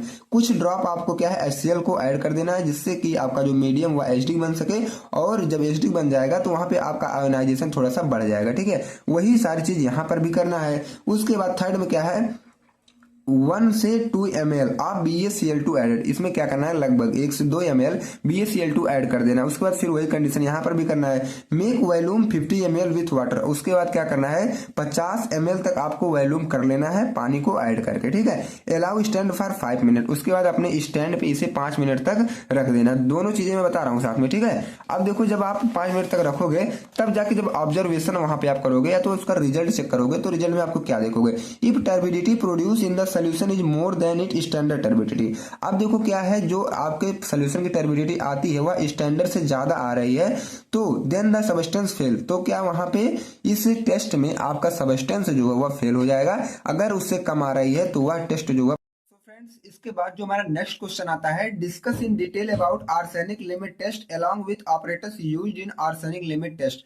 अब देखो क्या है, ये जो आर्सेनिक का लिमिट टेस्ट था ये ऑलरेडी आप लोग वीडियो के स्टार्टिंग में ही पढ़ चुके थे। ठीक है, तो ये यहाँ पे यही पूछ रहा है कि आर्सेनिक लिमिट टेस्ट में कौन सा ऑपरेटर यूज किया, उसका हेल्प करके आपको लिमिट टेस्ट ऑफ आर्सेनिक समझाना है। तो हम लोगों ने इससे जो सेम क्वेश्चन था इसके पहले भी हम लोग कवर कर लिए, केवल पूछने का तरीका इसका थोड़ा सा कंजुकेटेड मतलब थोड़ा सा चेंज है। तो आप लोग इससे जो मैं पहले कवर किया वही वाला क्वेश्चन यहाँ पर भी है, तो डाइवर्ट अपने दिमाग को ना करिएगा, वही वाला फिर से आप एक बार रिकॉल कर लीजिएगा। ठीक है, अब देखो मैं इसलिए दोबारा यहाँ पे लिखा हूं कि क्वेश्चन पुटअप करने का उसका सीक्वेंसिंग भी कुछ इस तरह भी हो सकता है, तो आप लोग डिस्टर्ब ना होइएगा। ठीक है, यहाँ पे आपको लिमिट टेस्ट जो कि आर्सेनिक वाला जो गजेट ऑपरेटर था वो सब बना के उसके हेल्प से कर देना है, और कुछ आपको यहाँ पे करना नहीं है। ठीक है, अब इसके बाद जो हमारा नेक्स्ट क्वेश्चन आता है, what is antacid, describe the preparation properties and use of sodium bicarbonate antacid. अब यहाँ पर पहले आपको बताना है कि एंटा एसिड क्या होता है, उसके बाद सोडियम बाइकार्बोनेट एंटा एसिड को आपको डिटेल में बनाना है, जैसे उसका प्रिपरेशन कैसे करेंगे, प्रॉपर्टीज क्या है, यूज क्या है इसका, किसका, सब सोडियम कार्बोनेट एंटा एसिड का। ठीक है, अब सबसे पहले हम कवर करेंगे कि हमारा ये जो एंटा एसिड होता है ये क्या होता है। आप सभी को पता चल रहा होगा कि एंटा एसिड, एंड प्लस एसिड। ठीक है, ये एसिड के ये जो एंटी होते हैं, एसिड के एंटी मतलब एसिड के दुश्मन कहो तो उन्हें हम बोलते हैं एंटी एसिड। अब antacids are those compound which are used to neutralise the excess amount of acid in stomach are called antacid. Antacid हम उसे बोलते हैं कि जब हमारे स्टमक में एसिड इंक्रीज हो जाता है तो उसको न्यूट्रल करने के लिए हम जो यूज करते हैं एजेंट, उसी एजेंट को हम लोग बोलते हैं एंटा एसिड। अब देखो क्या है, आप तो बोलोगे कि सर हमारे मतलब स्टमक में HCl का बनना भी इंपॉर्टेंट है। ठीक है, तो जब HCl बनेगा तो जाहिर सी बात इंक्रीज होगा, तो वो इंक्रीज नहीं होगा। ठीक है, जितना बन रहा है उतना कंज्यूम हो रहा है। तो जब किसी भी कंडीशन में बाई चांस या रेयर केस जब वह इंक्रीज होने लगता है तो उसे हमें न्यूट्रल करना बहुत जरूरी होता है। तब उस कंडीशन में हम लोग एंटा एसिड का यूज करते हैं कि बढ़े हुए एसिड को वो कम कर दे, तो इन्हें हम बोलते हैं एंटा एसिड। अब देखो ये एक ऐसे substance, antacid are the substances which reduce gastric acidity. ठीक है, ये क्या करेंगे, गैस्ट्रिक एसिडिटी को कम करेंगे, resulting in and increase the pH of stomach. ये क्या करेंगे, हमारे स्टमक का पीएच को थोड़ा सा इंक्रीज करेंगे, वहां पे क्या है गैस्ट्रिटी, तब जो गैस्ट्रिक एसिडिटी हुआ घट जाएगी। ठीक है, अगर देखो एक्सेस ऑफ एसिड में causes many severe problem like pain in stomach. अगर क्या है, जब हमारे स्टमक में एसिड का सिक्रेशन ज्यादा होने लगता है तो बहुत सी प्रॉब्लम हमें फेस करने को मिलती है। जैसे सबसे पहले तो क्या है, पेट में तुरंत दर्द स्टार्ट होने लगेगी। ठीक है, और वोमिटिंग, नॉजिया, ये सारी चीजें होने लगती हैं। ये क्या है, एंटा एसिड का डिटेल में आपको हो गया। ठीक है, एंटा एसिड पे आपको थोड़ा सा इंट्रो देना था, लेकिन मेन फोकस आपको करना है कि सोडियम बाइकार्बोनेट एंटा एसिड की प्रिपरेशन प्रॉपर्टी यूज। ठीक है, अब हम इसका देख लेते हैं सोडियम बाइकार्बोनेट का ये सारी चीजें। सबसे पहले मॉलिक्यूलर फार्मूला क्या होता है इसका, NaHCO3 और मॉलिक्यूलर वेट इसका जो होता है 84.006 ग्राम पर मोल और सॉल्युबिलिटी इसकी है, ये वाटर में सॉल्युबल हो जाएंगे और इसका दूसरा नाम है बेकिंग सोडा। तो कभी अगर बेकिंग सोडा के नाम से पूछ लिया तो आप सोडियम बाइकार्बोनेट ही लिख के आइएगा। अब मेथड ऑफ प्रिपरेशन, अब हम इसे बनाते कैसे हैं इसको देख लो आप लोग। When ammonia bicarbonate is react with sodium chloride, जब अमोनिया बाइकार्बोनेट सोडियम क्लोराइड के साथ रिएक्ट करती है, इट गिव्स सोडियम बाइकार्बोनेट, तो क्या वहां पे हमें मिलता है, सोडियम बाइकार्बोनेट मिल जाता है, which further separated out through filtration. तो हम लोग क्या करते हैं, दोबारा उसे सेपरेशन की हेल्प से उसको अलग कर लेते हैं, मतलब फिल्टर वगैरह उसी में कर देते हैं। ठीक है, अब हम आगे देखते हैं ये रिएक्शन कैसे हुआ था। NH4HCO3 मतलब अमोनियम बाइकार्बोनेट जब NaCl के साथ रिएक्ट किया तो हमारा वहां पे मिल बना क्या, सोडियम बाइकार्बोनेट और NH4Cl। अब देखो क्या है सेकंड स्टेप में, it can also prepare through sodium carbonate reacting with water and carbon dioxide. अगर आपको ये ना समझ में आए तो ये वाला जरूर समझ लीजिएगा कि ये दूसरे स्टेप से बन सकता है। सोडियम कार्बोनेट जब रिएक्ट करेगा हमारा वाटर के साथ और कार्बन डाइऑक्साइड के साथ, तब भी हमारा सोडियम बाइकार्बोनेट बन सकता है। ठीक है, सोडियम कार्बोनेट और यहाँ पे जब हम CO2 की गैस पास करेंगे और वाटर के प्रेजेंस में, तो सारी चीजें जब हम करते हैं तब भी हमारा सोडियम बाइकार्बोनेट बन सकता है। अब इसकी एस्से की बात करें तो एस्से आपसे स्पेसिफिक में नहीं पूछेगा, अगर क्वेश्चन बड़ा है तो आप जाहिर सी बात है कि एस्से जरूर लिख के आएगा, क्योंकि 7 नंबर है, 7 मार्क आपको लेने हैं तो कुछ पेज भी भरने हैं, कंटेंट भी देने हैं उन्हें। ठीक है, तो आप एस्से जरूर लिख दीजिएगा अपने मन से बना के। इसमें जो ये एस्से होता है, ये इसका जो प्रिंसिपल होता है वह एसिड बेस टाइट्रेशन में पूरा डिपेंड करता है। When sodium bicarbonate is neutralised by HCl, जब क्या होता है सोडियम बाइकार्बोनेट को हम लोग HCl के हेल्प से न्यूट्रल करते हैं, तो प्रोसीजर क्या करेंगे इसमें, वे एक्यूरेटली 1.5 ग्राम सोडियम बाइकार्बोनेट, हम लोग 1.5 ग्राम सोडियम बाइकार्बोनेट क्या है अच्छे से एक्यूरेट वे में उसे कैलकुलेट करके, मतलब किसी एक इलेक्ट्रिक वेइंग बैलेंस उसको 1.5 ग्राम सोडियम बाइकार्बोनेट तौल लेंगे। ठीक है, dissolve with 20 ml of water in conical flask, और एक कोनिकल फ्लास्क लेंगे उसमें 20 ml वाटर के साथ इसको क्या करेंगे, डिजॉल्व कर लेंगे। टाइट्रेट अगेंस्ट 1 मोल हाइड्रोक्साइड सोल्यूशन, और 1 मोल हाइड्रोक्साइड सोल्यूशन के साथ उसे टाइट्रेट कर लेंगे using 0.2 ml methyl orange solution. उसके बाद क्या करेंगे, लगभग 0.2 ml मेथिल ऑरेंज सॉल्यूशन भी उसी में यूज कर लेंगे। फिर change the colour yellow to pink, और वह क्या करेगा, अपना जो कलर येलो था वो येलो से पिंक चेंज कर देगा। वहीं पर हम लोग क्या करेंगे, अपना एंड पॉइंट को डिटेक्ट कर लेंगे। ठीक है, जब कलर चेंज होगा तो हम लोग एंड पॉइंट को भी डिटेक्ट कर लेंगे। इसकी प्रॉपर्टी की बात करें तो व्हाइट कलर होता है, ऑर्डर जो होता है ऑर्डरलेस होता है, टेस्ट जो है सैलाइन होता है, और सॉल्युबिलिटी जो होता है फ्रीली सॉल्युबल इन वाटर होता है। यूजेस की बात करें तो ये एक एंटा एसिड के टाइप से यूज होता है, क्योंकि हम लोग एंटासिड में ही पढ़ रहे हैं, और use in preparation of buffer solution, और यह क्या है, बफर सोल्यूशन के प्रिपरेशन में भी यूज होता है। ठीक है, तो आई होप कि यह जो क्वेश्चन था आपका क्लियर हुआ है। अब हम इसके बाद बात करें तो एसिडिफायर, एसिडिफायर हम किसे बोलते हैं, एसिडिफायर से आप क्या समझते हैं, illustrate the method of preparation property usages and assay of ammonium chloride. ठीक है, इसका आपको बताना है सारी चीजें। तो अब हम बात करें कि एसिडिफायर्स का अपने नोट्स में देखते हैं, ये जो हमारे एसिडिफायर्स होते हैं ये क्या होते हैं। अब यहाँ पे आपको दिख रहा होगा कि एसिडिफायर, नाम से कुछ पता चल रहा होगा, एसिडी मतलब होता है एसिड, फायर मतलब होता है इंक्रीज करने वाला। तो जो एसिड को बढ़ाए, पीएच को घटाए और एल्कलाइजेशन को न्यूट्रलाइज कर दे, तो उन्हें हम क्या बोलते हैं, एसिडिफायर। ठीक है, अब देखो acidifiers are those agent that increase the acidity, या फिर सोल्यूशन की सोल्यूशन के जब एसिडिटी को इंक्रीज करना हो तो वहां पे हम लोग एसिडिफायर का यूज करते हैं। The drugs that are use to increase acid in stomach is known as acidifier. अब ऐसे ड्रग्स को हम एसिडिफायर बोलेंगे जो हमारे स्टोमक में आएंगे और वहां का ये जो एसिड है उसको बढ़ाएंगे, तो इन्हें हम बोलेंगे acidifier. These agent enhance acidity of gastrointestinal area, ये ऐसे एजेंट होते हैं जो हमारे गैस्ट्रोइंटेस्टाइनल एरिया में एसिडिटी को इनहेंस भी करते हैं। ठीक है, और ये देखा जाए तो ये कितने टाइप के होंगे, हमारे 4 टाइप के होंगे, gastric acidifier, systemic acidifier, urinary acidifier और एसिड्स तो होते होंगे। अब हम बात करें एक एक की, तो गैस्ट्रिक एसिडिफायर हमारा वो होता है, these agents are used to treat patient suffering from achlorhydria. अब ऐसे पेशेंट जो हमारे एक्लोरहाइड्रिया से बहुत दिनों तक सफर कर रहे हो, तो मतलब बीमार हैं, तो वो क्या है, गैस्ट्रिक एसिडिफायर का यूज करके वो क्योर हो जाते हैं। इसमें क्या होता है, helps to restore acidity of stomach, जो स्टोमक की एसिडिटी चली गई है, तो यहाँ पे जब हम लोग गैस्ट्रिक एसिडिफायर लेते हैं तो वहां पे हमारी स्टोमक की एसिडिटी क्या बढ़ जाती है, और जब बढ़ जाएगी तो एक्लोरहाइड्रिया वाली जो प्रॉब्लम थी वो खत्म हो जाएगी। आज सिस्टमिक एसिडिफायर्स की बात करें, these drugs are used to neutralise the alkaline मतलब basic body fluid in the systemic alkalosis. अब देखो एल्कोलोसिस कंडीशन रिएक्शन में जो मतलब एल्कलाइन जो बेस बने हैं उनको न्यूट्रल करने के लिए हम लोग सिस्टमिक एसिडिफायर का यूज करते हैं। जो नॉर्मल या न्यूट्रल हो जाते हैं तो वह सिस्टमिक एसिडिफायर के अंदर में आ जाते हैं। यूरिनरी एसिडिफायर हमारे ये होते हैं, these drugs are used to acidify the urine for treating urinary tract disorder. आप देखो क्या करेंगे, ये यूरिन को एसिडिफाई करेंगे और अगर यूरिन एसिडिफाई ना हो तो हमारे यूरिन का डिसऑर्डर हो सकता है, और जब यूरिन को एसिडिफाई करते हैं तो हमारे यूरिनरी ट्रैक्ट का डिसऑर्डर थोड़ा सा कम हो सकता है। ठीक है, अब एसिड्स क्या होता है, these are usually used in pharmaceutical aids in the formation and formulation of product. इसकी क्या है, जब हम अपने फार्मास्यूटिकल में कोई भी फार्मुलेशन करते हैं किसी प्रोडक्ट का तो वहां पे हम लोग एसिड का भी यूज करते हैं ताकि मतलब जिसको एसिडिक बना रहे एसिड हो जाए।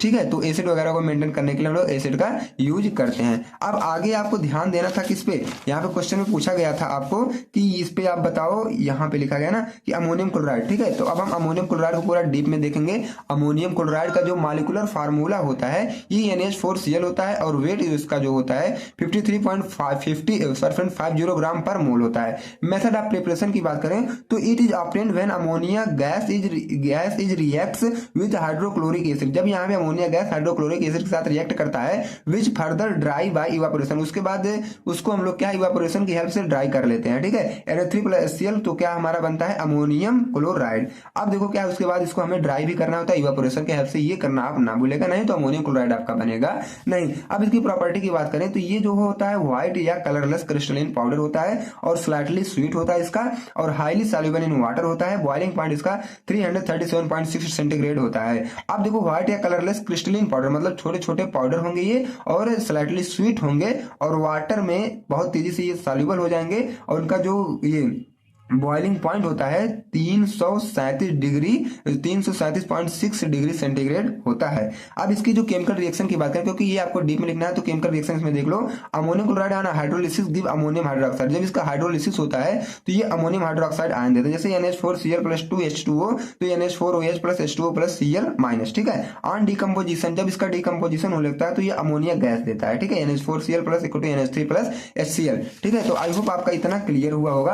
अब हम क्या इसके एसे की बात करें, एसे मतलब होता है ये मतलब ये एसिड बेस कैरेक्टरिस्टिक पे पूरा ये डिपेंड करते हैं। ठीक है, अब देखो dissolve 1 gram of ammonium chloride in 20 ml of distilled water. 20 ml आपको डिस्टिल्ड वाटर लेना है, उसमें 1 ग्राम अमोनियम क्लोराइड ऐड कर देना है। Add a mixture of 5 ml of neutralised formaldehyde solution, और क्या करना है 5 ml आपको फॉर्मल्डिहाइड सोल्यूशन का मिक्सचर लेना है जो कि न्यूट्रलाइज्ड है। ठीक है, अब देखो एंड 20 ml डिस्टिल्ड वाटर और फिर 20 ml डिस्टिल्ड वाटर ऐड कर देना। Leave it for 2 minute, 2 minute के लिए इसे छोड़ दो। Then titrate slowly with 0.1 normal sodium hydroxide. उसके बाद धीरे धीरे उसको आप टाइट्रेट करो 0.1 नॉर्मल सोडियम हाइड्रोक्साइड का यूज करके, और वहां पे इंडिकेटर आप फेनोल्फथलीन यूज करोगे। ठीक है, तब जाके आपको एंड पॉइंट मिल जाएगा। और 1 mole of 0.1 normal NaOH equal to 0.00534 gram of NH4Cl के होता है। ठीक है, अब इसका यूज की हम बात करें तो ये एसिडिफायर के रूप से या टाइप से यूज होता है जो कि एक्लोरहाइड्रिया को ट्रीट करने में हेल्प करता है। एक्लोरहाइड्रिया उस कंडीशन को बोलते हैं जब हमारे बॉडी में ये एसिड की अमाउंट जो हमारे स्टमक वगैरह में एसिड की अमाउंट घट जाती है तो उस कंडीशन को बोलते हैं एक्लोरहाइड्रिया। अब क्या है यूज द फर्टिलाइजर, ये क्या फर्टिलाइजर में भी यूज किया जाता है और एक्सपेक्टोरेंट को बनाने में भी इसका यूज होता है। ठीक है, तो आई होप कि आपका ये जो डाउट था ये क्वेश्चन का, ये वाला क्वेश्चन का, वो क्लियर हो गया। ठीक है, अब हम नेक्स्ट क्वेश्चन की बात करें क्वेश्चन 10 का, तो classify cathartics according to their mechanism of action with suitable example. ठीक है, सो फ्रेंड्स अब हम बात करेंगे कैथार्टिक्स का। तो अगर वीडियो थोड़ी सी लंबी हो रही है, अगर आपको नींद लग रही होगी तो मैं एक दो मतलब लाइन बोलने वाला हूं जिससे आपकी थोड़ी सी एनर्जी मिलेगी और एनर्जी बूस्ट भी होगी। ठीक है, तो वह जो आपकी लाइन होगी वह मोटिवेशनल लाइन होगी। वह जो लाइन है ये है कि सोचने से कहाँ मिलते हैं तमन्नाओं के शहर। ठीक है, कि सोचने से कहाँ मिलते हैं तमन्नाओं के शहर, चलना भी जरूरी है मंजिल पाने के लिए। ठीक है, तो देखो क्या लिखा गया है कि चलना भी जरूरी है मंजिल पाने के लिए। अगर आपको मंजिल पाना है तो चलना भी तो जरूरी है ना। तो अगर आप सो रहे हो तो वीडियो को जग जाओ और वीडियो को अच्छे से देखो कि सो ना। ठीक है, अब देखो क्या है कैथार्टिक्स हम स्टार्ट कर रहे हैं, तो नई एनर्जी के साथ अपना कैथार्टिक्स आप स्टार्ट कर दीजिए। These are those agents that help remove waste from the bowels. ये देखो जो कैथार्टिक्स होते हैं, ठीक है, ये ऐसे एजेंट होते हैं जो कि हमारे बाउल से जो भी वास्ट प्रोडक्ट या वास्ट मटेरियल होता है उनको रिमूव करने में हेल्प करते हैं। ठीक है, अब ये बात करूं मैं वास्ट प्रोडक्ट या ये सब क्या होते हैं, जैसे देखो कभी कभी ये होता है कि जब हम लोग क्या करते हैं कि एक दो बार जैसे वॉशरूम जाने से हम लोग अपने आप को जैसे इच्छा तो हो रही है लेकिन हम जाते नहीं है, कभी कभी ऐसा कंडीशन होता है, तो वो बहुत ही खतरनाक कंडीशन होती है हमारे लिए, ठीक है। इसमें क्या होता है, हमारे स्टमक के अंदर या इंटेस्टाइन के अंदर कॉन्स्टिपेशन बन जाता है, तो उसी कॉन्स्टिपेशन से के मतलब ठीक हो जाए उसमें हम लोग हेल्प लेते हैं किसका, कैथार्टिक्स का, ठीक है। तो वही क्या है, बाउल से ये फिगर या रिमूव ये करता है, वास्ट मटेरियल को रिमूव कर देता है, ठीक है। अब cathartics are therapeutic agent which facilitate defecation, ये एक थेरापेटिक एजेंट होता है कि जो कि डिफिकेशन को फैसिलिटेट करता है, थोड़ा सा स्मूथ बनाएगा ताकि वह क्या है धीरे धीरे इंटेस्टाइन से होके बाहर निकलता रहे, ठीक है। अब देखो basically there are 3 type of drugs which are use in treat constipation. अभी जो कॉन्स्टिपेशन हो रहा है इसमें 3 टाइप के ड्रग यूज किए जाते हैं कॉन्स्टिपेशन को मतलब हेल्प मिल जाए। अब कैथार्टिक्स होते हैं, परगेटिव होते हैं और लैक्जेटिव होते हैं। कैथार्टिक्स का जो होता है ये स्ट्रांग एक्शन होता है और परगेटिव का जो होता है laxative stronger than cathartics. Cathartics थोड़ा सा ये स्ट्रांग होगा और लैक्जेटिव क्या होगा, लेजर देन परगेटिव, परगेटिव से ये थोड़े से लेस होंगे, ठीक है। अब उसके बाद देखो ये जो स्ट्रांग एक्शन था किसका, हमारा कैथार्टिक्स था। तो for treating A severe constipation 6 to 10 days, अगर 6 से 10 दिन वाला कॉन्स्टिपेशन है तब हम यूज करते हैं कैथार्टिक्स का, क्योंकि ये स्ट्रांग एक्शन लेता है। परगेटिव का क्या है, अगर 3 से 5 दिन के अंडर में है कॉन्स्टिपेशन तो हम लोग परगेटिव का यूज करते हैं। अगर वह 1 से 2 दिन का है तो माइल्ड कॉन्स्टिपेशन है तो हम यूज करते हैं अपना लैक्जेटिव। ज्यादातर यही देखने को मिलता है तो ज्यादातर लैक्जेटिव ही हम यूज करते हैं। अब देखो all these drugs produce similar therapeutic effect but their nature and mechanism of action are different। अगर देखा जाए तो ये जितने भी ड्रग्स होते हैं इनके जो थेरापेटिक इफेक्ट होते हैं सारे सिमिलर होते हैं, लेकिन मैकेनिज्म ऑफ एक्शन इसका जो होता है वह डिफरेंट होता है। Generally peristaltic movement is responsible for the defecation under normal condition. अगर नॉर्मल कंडीशन है तो उसमें पेरिस्टाल्सिस मूवमेंट क्या है, रिस्पॉन्सिबल होता है कि डिफिकेशन के लिए। जैसे पेरिस्टाल्सिस मूवमेंट वो होता है जैसे हम कोई भी खाना खा रहे हैं तो खाना खाने के बाद इंटेस्टाइन में हमारा खाना जो इंटेस्टाइन कुछ इस तरह होती है ना, तो खाना यहाँ से आ रहा है तो मान लो ऐसे से ये रोटेट होता है, तो इसी रोटेशन को हेल्प करता है हमारा पेरिस्टाल्सिस मूवमेंट। तो ठीक है, तो जब ये रोटेशन होता रहेगा तो आराम से हमारे फीकल मटेरियल भी पास होते रहेंगे, तो ये पेरिस्टाल्सिस मूवमेंट ही रिस्पॉन्सिबल होता है इसके लिए, ठीक है। अब it occurs around 3-4 times a days in the most of cases constipation occur due to constantly ignoring the urge of defecation.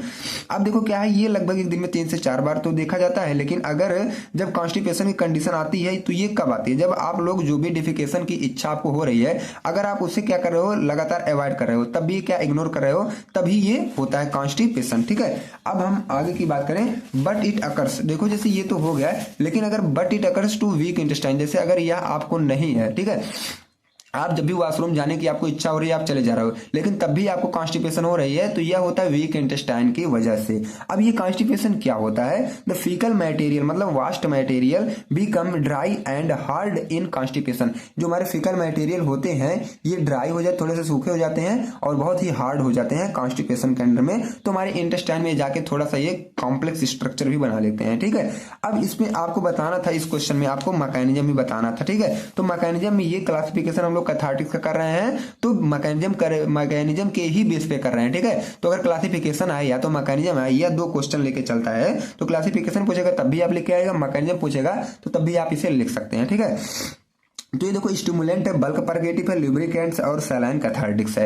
अब हम एक एक को डीप में देखेंगे। तो स्टिमुलेंट्स हमारा क्या करता है, those drugs which increase the bowel movement by local irritation of intestinal tract. ये क्या करेगा, ये जो ऐसे ड्रग होते हैं हमारे इंटेस्टाइनल पे लोकल इरिटेशन केज करेंगे, उसके बाद जो बाउल का मूवमेंट होता है वह थोड़ी से बढ़ जाएगा। जब मूवमेंट बढ़ेगा तो जाहिर सी बात है फीकल मेटेरियल हमारे बाहर आने लगेंगे। तो वो एग्जाम्पल कौन सा, सेना है, एलोवेरा है और कस्टर ऑयल है। इन सब का यूज करके हम लोग फीकल मेटेरियल को इंटेस्टाइन से बाहर निकाल सकते हैं। बल्क प्रोपगेटिव की बात आती है, these agent act by increasing bulk of intestinal content bye absorbing water from lumen and activate peristalsis movement. ये क्या करते हैं, ये इंटेस्टाइन से क्या करेंगे, ये भारी मात्रा में ये वाटर को एब्जॉर्ब कर लेंगे और पेरिस्टाल्सिस मूवमेंट को मतलब इंक्रीज कर देंगे, ठीक है। जब पेरिस्टाल्सिस मूवमेंट हमारा बढ़ेगा तो जाहिर सी बात है जो फीकल मेटल था वो धीरे धीरे बाहर आएगा। इसका एग्जांपल है मेथिल सेलुलोज और गम। लुब्रिकेंट्स की बात करें तो ये lubricants is also known as stool softener. Lubricant को हम लोग क्या बोलते हैं, स्टूल सॉफ्टनर। स्टूल सॉफ्टनर मतलब जो आपका स्टूल होगा थोड़ा सा सॉफ्ट हो जाएगा। These substance act as lubricants and increase the flow which help emptying of bowel. ये क्या है, एक लुब्रिकेंट की तरह काम करेंगे और ये जो मतलब है बाउल को खाली करने में भी ये बहुत तेजी से हेल्प करते हैं, ठीक है।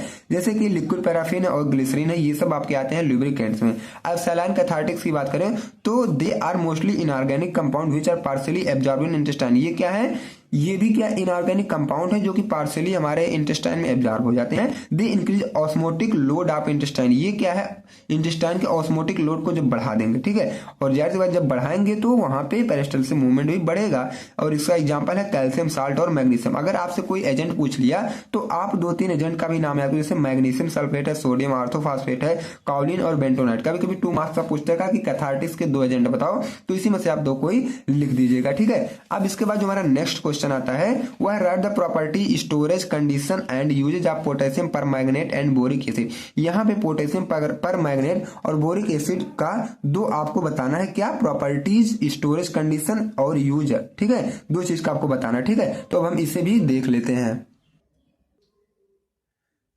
सबसे पहले हम बात करेंगे पोटेशियम परमैंगनेट का, ठीक है, क्योंकि वहां पे आपके क्वेश्चन में भी पोटेशियम परमैंगनेट सबसे पहले पूछा गया है। तो इसका जो मॉलिक्यूलर फार्मूला होता है वो है KMnO4, ठीक है। मॉलिक्यूलर वेट अगर इसका देखा जाए तो 158 ग्राम पर मोल होता है। और अदर्स नेम्स में इसका होता है कैंडिज क्रिस्टल, ठीक है, कभी कभी ये कैंडिज क्रिस्टल के नाम से भी पूछा जाएगा, तो आप दोनों नेम इसके याद कर लेना, ठीक है। अब इसका प्रिपरेशन हम लोग कैसे करते हैं, it can be prepared from potassium manganate which is oxidise by chloride or under acidic condition, ठीक है। यह देखो क्या है, it can be prepared from potassium manganate. इसको हम लोग कैसे बनाते हैं, पोटेशियम मैग्नेट के हेल्प से बनाते हैं और उसे क्या करेंगे मतलब ऑक्सीडाइज कर देंगे, ठीक है। यहाँ पे देखो K2MnO4 प्लस Cl2 के साथ जब हम रिएक्शन कराते हैं तो हमारा पोटेशियम परमैंगनेट बनता है और KCl को हम लोग बाहर कर देते हैं। अब इसकी प्रॉपर्टीज की बात करें तो प्रॉपर्टीज में आपको देखना होता है कलर, ऑर्डर, टेस्ट, सॉल्युबिलिटी। तो इसका जो कलर होता है वह डार्क पर्पल होता है और ऑर्डर जो होता है ऑर्डरलेस होता है, टेस्ट क्या है स्वीट टेस्ट होता है और सॉल्युबिलिटी क्या होता है ये वाटर में सॉल्युबल होंगे, मतलब वाटर में अच्छी तरीके से ये घुल मिल जाएंगे।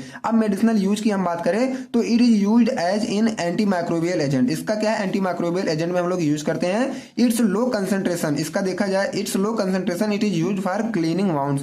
अगर इसका लो कंसंट्रेशन वाला आप सब्सटेंस या यूज कर रहे हो लेकिन उसमें क्या करना है तो मतलब जो कंसंट्रेशन आप ले रहे हो किसका पोटेशियम परमैंगनेट का, अगर उसका कंसंट्रेशन लो है मतलब कम है तो आप किसी भी वाउंड्स को क्लीन करने में भी इसका यूज कर सकते हो, ठीक है। और यह एंटीडोट के फॉर्म में भी यूज किया जाता है जो क्या करता है डिस्ट्रॉय इफेक्ट ऑफ पॉइजन, क्या करेगा ये पॉइजन के इफेक्ट को यह कम कर देगा, ठीक है। अब इसके बाद जो हमारा इसी में नेक्स्ट था पोटेशियम परमैंगनेट तो हो गया, उसके बाद आपको बोरिक एसिड का देखना है। अब देखो ये बोरिक एसिड का क्या होता है मॉलिक्यूलर फार्मूला होता है H3BO3, मॉलिक्यूलर वेट इसका होता है 61.83 ग्राम पर मोल और अदर नेम इसका है हाइड्रोजन बोरेट। अब प्रिपरेशन हम लोग इसका कैसे करते हैं, it is prepared by reaction of borax with concentrated sulphuric acid and follow by addition of water. अब देखो क्या है prepared by reaction of borax with concentrated sulphuric acid. Borax को हम लोग क्या करेंगे सल्फ्यूरिक एसिड के साथ रिएक्ट करवाएंगे और क्या है उसमें वाटर भी हमें ऐड करना होता है, ठीक है। दोनों देखो यहाँ पे बोरैक्स और सल्फ्यूरिक एसिड और वाटर हो गया, उसके बाद हमारा बोरिक एसिड बन जाता है, सीधा सीधा यही है। प्रॉपर्टीज की बात करें तो कलर है, ऑर्डर है, टेस्ट है, सॉल्युबिलिटी है। तो कलर में आपका व्हाइट होगा, ऑर्डर में ऑर्डरलेस होगा, टेस्ट में टेस्टलेस होगा, सॉल्युबिलिटी में सॉल्युबल इन वाटर, मतलब वाटर में अच्छी तरीके से ये सॉल्युबल हो जाएंगे। इनका मेडिसिनल यूज की बात हम करें तो used in eye wash and mouth wash in the form of solution at a concentration of 2.5 to 4.5%। अगर ये किसी भी सॉल्यूशन में 2.5 से लेके 4.5% तक ये कंसंट्रेशन अगर इसका है तो हम लोग आई वॉश और माउथ वॉश में भी इसका यूज कर सकते हैं। वर्क एज बैक्टीरियोस्टेटिक, और यह क्या बैक्टीरियोस्टेटिक में भी हेल्प करता है, मतलब बैक्टीरिया के ग्रोथ को भी यह रोकता है, ठीक है। अब इसके बाद जो हमारा नेक्स्ट क्वेश्चन बनता है वह water saline cathartics give the preparation property and usages of magnesium sulphate. Saline cathartics क्या, सबसे पहले मैं आपको समझा दूं कैथार्टिक्स क्या होता है। These are those agents that help remove waste from the bowels, मतलब इंटेस्टाइन से जो ये वास्ट प्रोडक्ट को रिमूव करते हैं उन्हें हम बोलते हैं कैथार्टिक्स। या तो cathartics are therapeutic agent which facilitate defecation. इसके पहले मैं अभी आपको कैथार्टिक्स का इंट्रो दिया हूं तो वहां मैं आपको अच्छी तरीके से बताया था क्या था कैसे था, ठीक है। तो कैथार्टिक्स हमारे एक ऐसे एजेंट होते हैं जो कि डिफिकेशन को फैसिलिटेट करने में भी हेल्प करते हैं। अब हम देखते हैं कि सैलाइन कैथार्टिक्स ये हमारा क्या होता है, मेन फोकस आपको सैलाइन कैथार्टिक्स पे ही करना है। Saline cathartics are a type of laxative that help stimulate faecal material from bowel. अब ये क्या है, ये बाउल से फीकल मटेरियल को स्टिमुलेट करने में ये हेल्प करते हैं। इनका जो इफेक्ट होता है ये एक लैक्सेटिव टाइप का होता है।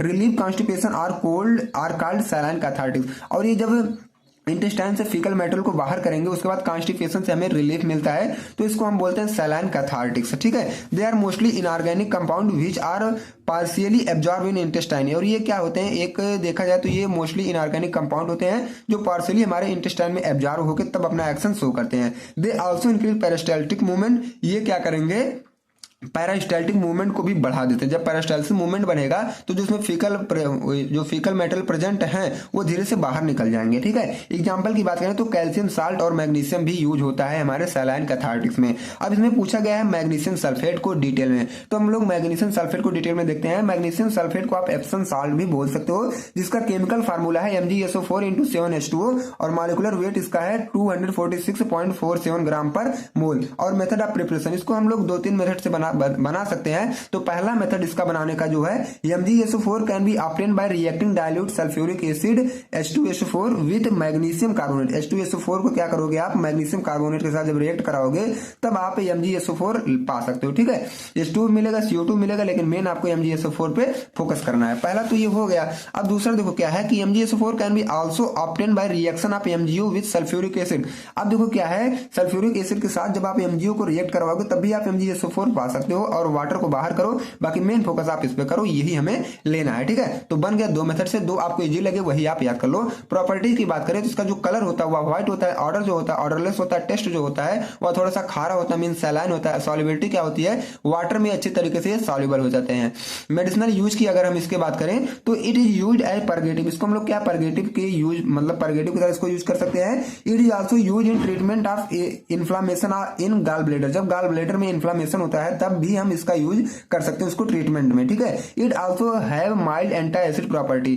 अगर देखा जाए तो इसमें माइल्ड एंटी एसिड प्रॉपर्टी भी पाई जाती है। तो यहाँ पे हमारा यूनिट 1 से लेकर जो यूनिट 3 तक सीरीज चल रही थी वो अब कंप्लीट हो चुकी है। अब हम मिलते हैं आपसे यूनिट नंबर 4 और 5 के साथ। ठीक फ्रेंड, अगर आप अभी भी चैनल सब्सक्राइब नहीं किए तो कर लीजिए, ताकि नेक्स्ट वीडियो का इन्फॉर्मेशन सबसे पहले आप तक पहुंचे, और अपने फ्रेंड्स को भी वीडियो शेयर कर दो, और एक प्यारा सा लाइक और कमेंट तो जरूर कर दीजिएगा। मिलते हैं हम आपसे नेक्स्ट वाली वीडियो में। Thanks for watching this video, bye bye, take care.